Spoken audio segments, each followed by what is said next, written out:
Hey, everybody. Today I'm going to react to another Vice debate, and this one is going to be about what it means to be a man. I personally really like watching these debate videos because I like hearing people's different perspectives and hearing them trying to work through these issues. So I'm excited. Let's check it out. I was not always a good man. I was not always what you would call a healthy masculine man. And so as my life has changed, I've identified 5 points that I think make a truly masculine man masculine. Okay. I think point number 1 is a man who walks with God. Point number 2 is a man who stands on principle. Point number 3, which is a masculine man, is self-sacrificing. So someone who is willing to sacrifice for point 4, the people that he leads. A true man is a leader. And number 5, a masculine man is never a coward. That's a lot. Interesting. I like how this guy had like a 5-point summary of what it meant to be a masculine man. And I thought it was interesting how the first point was that a masculine man, or I guess like a real man, is religious. I wonder why he thinks that. Being a man was rooted in patriarchy and misogyny. And now we realize how harmful that has been over the years.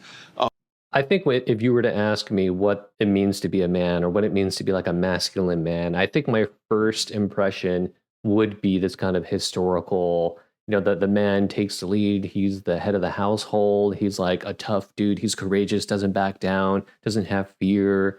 Yeah, so my conception would be this kind of traditional patriarchal idea. The box has gotten so small for just being, say, straight, just being a hetero, right? Because if you do anything, women judge you. What do you mean anything? If I dance a certain way, or if I wear my hair a certain way, if I dress a certain way, they go, real men don't do that. Real men don't do that. And so you get scared to move a certain way because you don't want to get judged or outed out of the accepted part of your community. Oh, okay. So I think what he's talking about is that women will internalize these gender norms as well, and they will judge you negatively if you don't abide by these gender norms. And I think that kind of has us in an uproar, and we don't know where to be. Like, where's the safe place to be for men now? You know what I mean? Interesting. I never thought about that. Right. So this guy seems to be more of like a reflective person, right? He thinks that historically this idea of a masculine man was tied to patriarchy, and he doesn't like that, and so he wants to break free of these traditional chains, right? But if he were to do that, the people around him perhaps will judge him negatively. So then he's not entirely sure what to do. So the biblical structure for manhood is very humble. It's self-sacrifice. It's not self-motivated, but it is motivated by principle and standing on what's right. So there is a clear-cut vision for manhood in the Bible that I live by, and I think our culture used to live by, and I think our culture has lost its way. I would agree that humility is a good thing, although I think that you can be humble and embody those virtues and not be religious. I think that it kind of becomes like irrelevant whether or not we attribute like having like a good ethical compass to being like masculine. Attributing that to like the gender constructs which we have made up, which are like somewhat pointless, like kind of just feed into needless roles that uphold the patriarchy without even knowing it.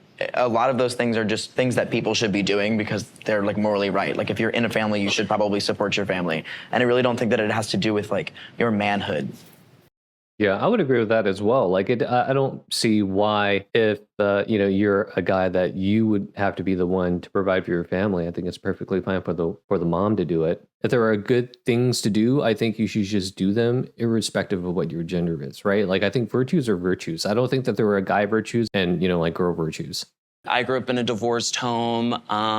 When you do grow up in a broken home and you don't have a father in the home, you recognize how important sort of both males and females are in raising a child and being in the home. Like, yes, being a man, you work hard, you take care of your people, but you got to be able to have that emotional side too, which is where the feminine energy comes in.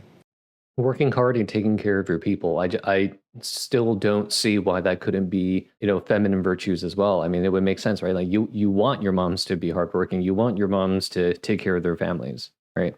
So I feel like this discussion now is incorporating other considerations too. For example, the benefits of having two parents in the household. The previous guy said that he grew up in a broken home and, he didn't like that. But I wonder if he would feel the same way if he had two moms.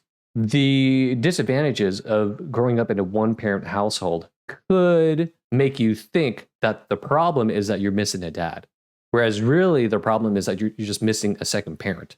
You know what I mean? y'all just like triggered something in my head when y'all was speaking about having both in the home. To me, I didn't really have it that. And it made me feel a way, but I think that I always wanted one. And so I wound up at a certain age going outside and trying to find what masculinity was outside. I can also imagine children wanting to imitate adults, right? Like if you're a boy, maybe want to imitate your dad. If you're a girl, you want to imitate your mom. I very much love gender roles. I like masculine men, and I want my masculine man to pick the check up.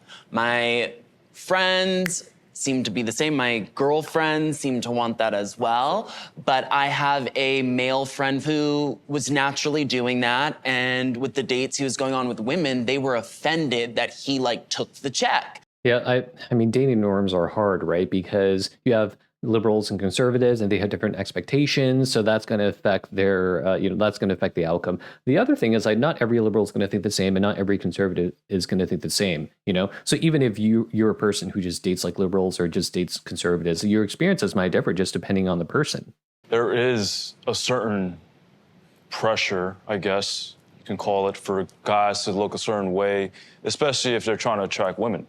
I was just gonna add on to what you were saying. If a guy looks fit, if a guy looks strong, okay, as a girl, she's probably thinking, if I'm on the street and somebody tries to do something to me, I know that he can handle it. Yeah, it's interesting. A lot of this conversation now has to deal with what these guys think women want out of men, right? So a lot of their behaviors are going to be determined by what they feel like is going to make them more successful in the dating market, right?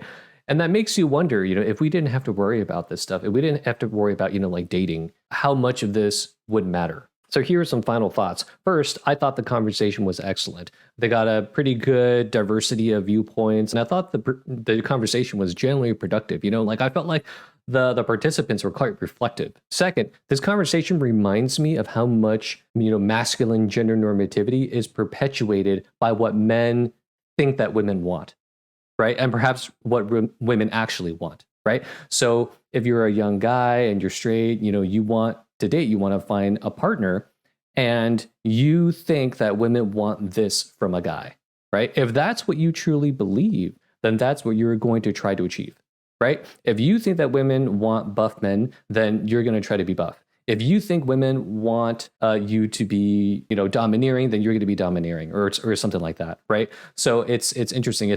I don't think it can just exist on its own. It has to exist in relation to what men think women want. Third, I'm not entirely sure what they thought about virtues and whether or not they thought certain virtues are gender specific.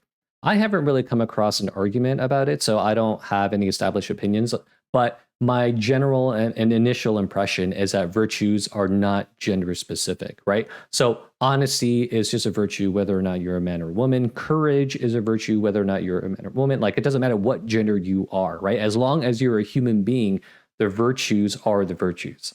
And lastly, this discussion reminds me that gender norms are very confining, right? They put you in particular boxes. Like, if you're going to be a man, you need to do X, Y, and Z, right? And if you don't do those things, then you're not a real man, or you're not like a manly man or a masculine man.